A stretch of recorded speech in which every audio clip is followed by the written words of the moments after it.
La guerra del presidente ruso Vladimir Putin en Ucrania no ha salido exactamente como planeaba en 2026. Después de haber sometido a las ciudades ucranianas a una campaña de bombardeos asesinos que causó grandes cortes de energía y agua para millones de residentes durante un invierno extremadamente frío, Vladimir Putin esperaba continuar con una gran ofensiva de primavera. Pero esa ofensiva, por decirlo suavemente, se ha estancado. En meses recientes, Ucrania ha contraatacado. No solo ha detenido la ofensiva rusa en sectores clave, sino que, según un número creciente de fuentes, de hecho ha recuperado extensas zonas de territorio tras victorias sin precedentes. La campaña de ataques de largo alcance del presidente Volodymyr Zelensky, es decir, con ataques con drones y misiles en el interior de Rusia, se ha intensificado, así como los daños que provocan. La situación se intensifica en y tras las líneas del frente, sobre todo para los rusos. Estos son los últimos hechos y lo que indican sobre el rumbo de la guerra. En su discurso vespertino del viernes 22 de mayo, Zelensky afirmó que las posiciones ucranianas en el frente se han fortalecido notablemente en los últimos meses. Las posiciones ucranianas ahora son más fuertes que antes. Desde principios de año, se han liberado y recuperado bajo control 590 kilómetros cuadrados, aproximadamente 228 millas cuadradas de nuestro territorio. La tendencia no favorece a los ocupantes. Seguimos incrementando la destrucción del personal ruso.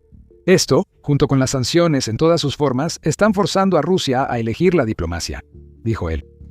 El viernes, Bloomberg reportó una evaluación de inteligencia de defensa de Estados Unidos, recién desclasificada, que estimó la recuperación de 154 millas cuadradas de territorio desde febrero. Días antes, el Instituto para el Estudio de la Guerra estimó que en abril se recuperaron unas 44.8 millas cuadradas de territorio. Estos números indican que la tasa de recuperación aumenta. El rastreador de guerra de The Economist corroboró los avances de Ucrania, informando que se han logrado avances pequeños pero significativos en lo que va de 2026, los más grandes desde 2023. Es justo, considerando el esfuerzo necesario para que Ucrania recupere el territorio ocupado por Rusia. Es complicado precisar la cantidad de ese territorio. Sin embargo, generalmente se considera que es aproximadamente una quinta parte del territorio total de Ucrania, alrededor de 45.000 millas cuadradas. Recuperar 154 millas cuadradas en 4 o 5 meses es un buen inicio, pero aún falta mucho por hacer. Mapear con precisión las áreas de control es difícil porque las líneas del frente cambian a diario. Eso es inevitable por el alcance de las operaciones en la línea de combate de unas 680 millas. En 2025, el Ministerio de Defensa de Ucrania informó que se habían registrado 61.605 enfrentamientos durante el año, con un promedio de aproximadamente 169 batallas por día. El día más intenso del año fue el 28 de noviembre, cuando se registraron 311 enfrentamientos con el enemigo. El uso generalizado de drones también ha significado que decenas de millas detrás de las posiciones más avanzadas de ambos lados se hayan convertido efectivamente en zonas de muerte, donde cualquier movimiento es potencialmente fatal. Como resultado, ambos bandos han abandonado en gran medida las ofensivas tradicionales basadas en columnas blindadas.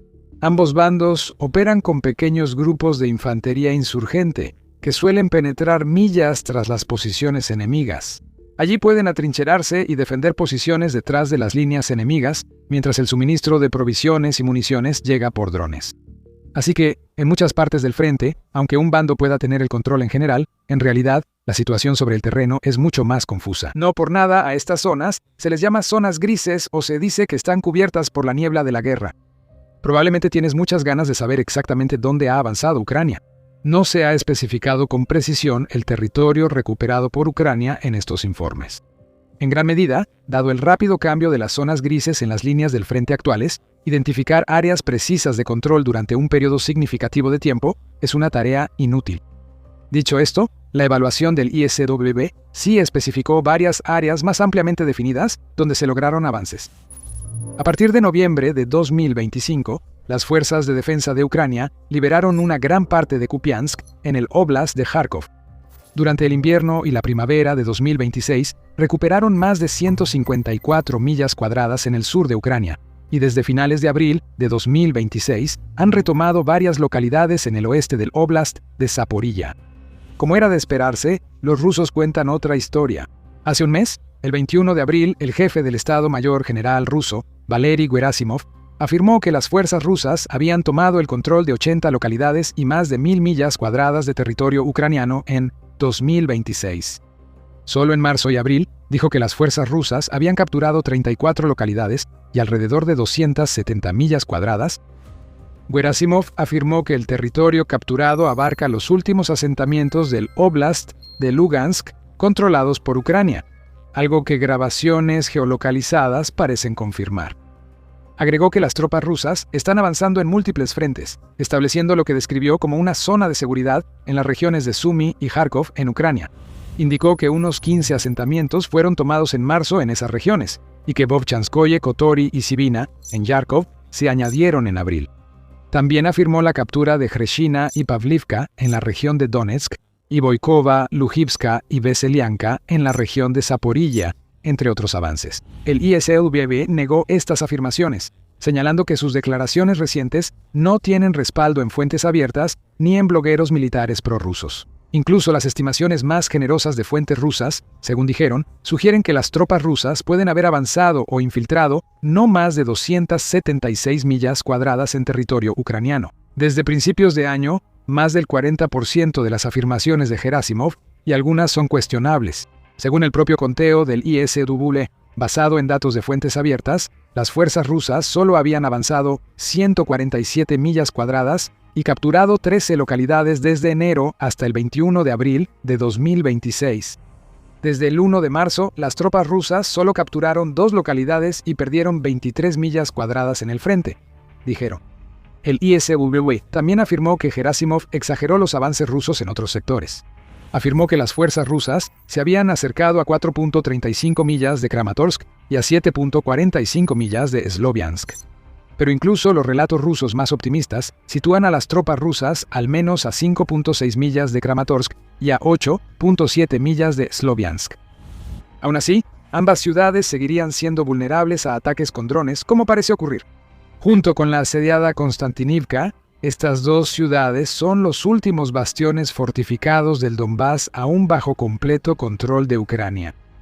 El ISW concluye que Gerasimov probablemente exagera para ocultar la decepcionante falta de avances del ejército ruso en la ofensiva de primavera-verano de 2026. Por los exitosos contraataques de Ucrania, el ISW informó que las fuerzas rusas han reducido operaciones en varios sectores por fuertes pérdidas. Estos ataques y una defensa firme han obligado a las tropas rusas a gastar más recursos solo para aparentar avances constantes en el frente. Evalúan que las crecientes pérdidas y el lento reclutamiento amenazan la táctica rusa de enviar repetidas oleadas de asalto y grupos de infiltración al combate de alta intensidad y costo. Eso fue hace un mes, y como sabemos, mucho puede cambiar en ese tiempo en los campos de batalla de Ucrania. Actualmente, en una región, blogueros militares de ambos lados coinciden en que Ucrania avanza significativamente. El oeste y sur de Zaporilla, incluyendo las tierras ocupadas por Rusia justo al sur. El principal avance ruso en Zaporilla en el último año ha sido en el este, donde el Oblast limita con el Oblast de Dnipropetrovsk y el Oblast de Donetsk. Habiendo desplazado en gran medida a los ucranianos de la ciudad clave de Guliáipole, han estado intentando avanzar poco a poco hacia la última ciudad grande en el sur del Oblast, que aún está bajo firme control ucraniano, Orihtiv. El verdadero premio del Oblast está en el oeste, en Zaporilla. En una campaña intermitente con grandes pérdidas por la implacable masacre causada por drones ucranianos, avanzaron lentamente al norte por la autopista M18, finalmente capturaron partes de Stepnoyorsk y se acercaron a Pavlivka. Asegurar esta zona les daría la base para atacar Primorske, Malakaterivka y Veselianka, los últimos asentamientos importantes antes de las afueras de la ciudad. Primero, los ucranianos frustraron la ofensiva y ahora contraatacan con fuerza. Según informes, los ucranianos retomaron Stepnoyorsk y eliminan los últimos focos de resistencia en Pavlivka. Lo siguiente, o más precisamente más al sur, es Kamianske. Si los ucranianos logran tomar Kamianske, el camino queda abierto hacia la importante ciudad de Vasilivka. Los analistas rusos están muy nerviosos ante esta posibilidad. Considerando otros hechos en la zona, temen que este avance ucraniano sea parte de la preparación para algo más grave: recuperar Enerhodar, donde está la planta nuclear de Zaporilla. Esta central nuclear es uno de los lugares más disputados en Ucrania, y un gran obstáculo en todos los intentos hasta ahora de lograr un acuerdo de paz para poner fin a la guerra. Los rusos la tomaron durante su invasión inicial en 2022 y posteriormente la conectaron a la red eléctrica rusa, donde es una fuente principal de energía para los territorios ocupados. Ucrania, por supuesto, exige su devolución. Los rusos, por supuesto, se niegan. Se han propuesto varias soluciones de compromiso. El más prometedor, si Ucrania no logra expulsar a Rusia de los territorios ocupados, es un acuerdo de reparto de poder, quizá mediado por un tercero como Estados Unidos. Pero, como ocurre con muchos de los otros puntos clave de desacuerdo entre ambas partes, nada se ha concretado hasta ahora. Solo un recordatorio, si no lo has hecho, suscríbete al canal. En el programa militar, damos actualizaciones diarias de los principales desarrollos militares mundiales y análisis que explican su significado. Haz clic en suscribirte para no perderte nada. Analistas rusos temen que el avance ucraniano por Stepnohorsk hacia Vasilivka busque despejar el camino para asaltar Enerhodar y recuperar la central nuclear desde el este. Mientras ocurre esta ofensiva, se dice que las fuerzas ucranianas cruzarían el río Dnieper desde el norte, creando un ataque en dos frentes difícil de contener. Ese avance al este de la ciudad no es la única señal de que algo importante podría estar ocurriendo en la zona. Analistas rusos también destacan las recientes órdenes de evacuación obligatoria emitidas por autoridades ucranianas en Nikopol y alrededores. Ubicado en el Oblast de Dnipropetrovsk, al oeste de la ciudad de Zaporilla, como la llaman cariñosamente sus residentes, el distrito de Nikopol está a unas 4 millas de la central nuclear, aunque en el lado opuesto del Dnieper. El 12 de mayo, la Administración Militar Regional ordenó la evacuación, en el plazo de un mes, de las 28 familias con niños en Novokievka e Ilinka, cerca de Maranets, y Vichy Tarasivka, cerca de Marivka, junto con los residentes de una calle en el pueblo de Maranets y de 100 calles en Nikopol, y Centrum. Oficialmente, esto busca proteger a la población del aumento de bombardeos y ataques rusos.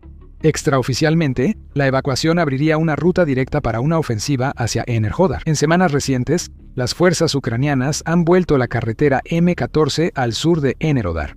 Un infierno logístico para Rusia. No es una carretera cualquiera. Conocida por los rusos como la autopista RR-280 Novorossiya, corre de este a oeste y conecta la Rusia continental con Crimea, la ocupada Jersón y Mykolaiv al oeste, y las líneas del frente al este. Fue una carretera vital para el movimiento civil y militar, además de un corredor logístico clave para suministros rusos, combustible y puestos de mando, pero ya no lo es. Según la prensa rusa, en pánico, la carretera de la vida se ha convertido en la carretera de la muerte por los intensos ataques de drones y misiles ucranianos recientes. Imágenes del 21 de mayo muestran un cementerio de vehículos destruidos junto a la carretera.